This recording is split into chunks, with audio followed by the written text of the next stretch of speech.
Okay, well, that's what it looks like. That's what the oven of never-ending putting together and pulling back apart again looks like. Luca kind of gave it the thumbs up. The only thing she's worried about is the what's going to end up coming of this chimney.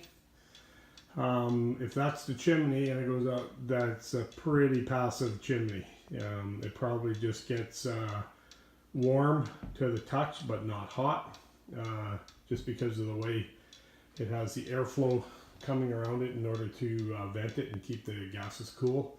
But all they are is just warm enough to go up the flue, and it's mostly not so much gas more than it is just ambient heat from all the cast once it heats up.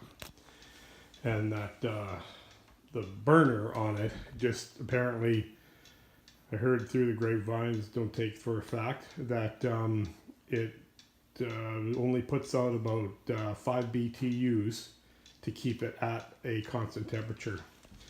When you're putting it back together, a couple of things to be wary about is make sure the side panel drops into the notches there. It doesn't screw on at all. It just sits in there. The only spot it does screw, there's one here and one there. And then there's a little lip right underneath the lid that the top part has to go underneath. The other thing you have to be concerned about is the placement of this chimney pipe that was inside that came into this burner.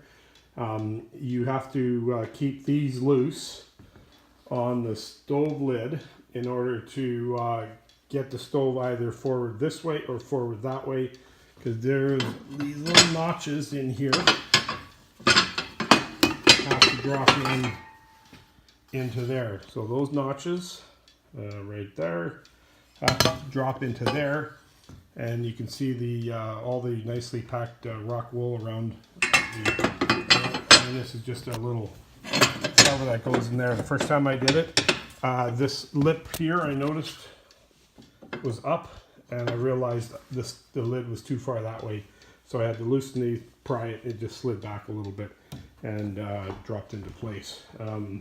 These screws here on this side are a little bit problematic to get to, so and even on the other side too. So what I did was I just took a piece of plumbing pipe, I drilled a hole in it, and then I just sliced it open at the bottom end. So underneath here, when this was all out, I could slide this piece, I could hook it over top of that screw, drop the lid, and then I had one sitting, one here, and one here, on there, on those threaded rods underneath this lid. And all I did was with those is I grabbed them, moved them forward and back to get them to line up into those holes, and moved it forward and back to line them up so I could get those these set screws things in onto the rod.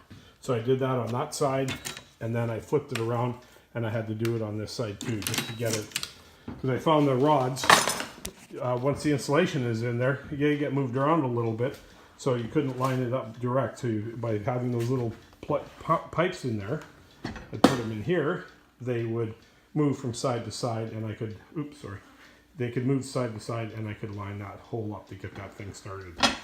That made it a little bit easier. These are pretty straightforward hinges. You'll figure them out.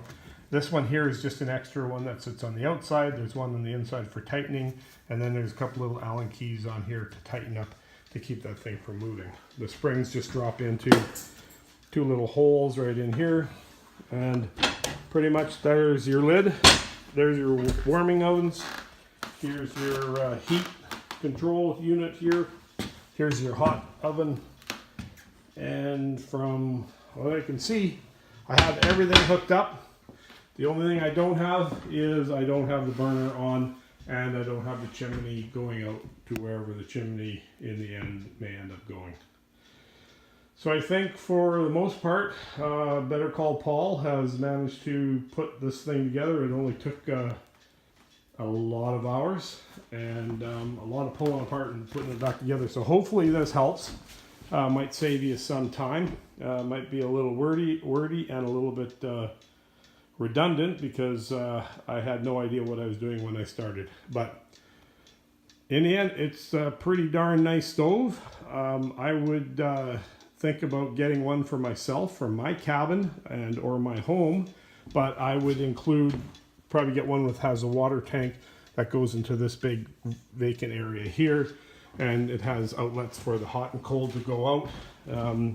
They also are little holes here where those pipes can come out, and you can run hot water off of this unit. You can heat your house off of hot water from here, and or you could have a tank, reservoir tank, to use hot water for your house.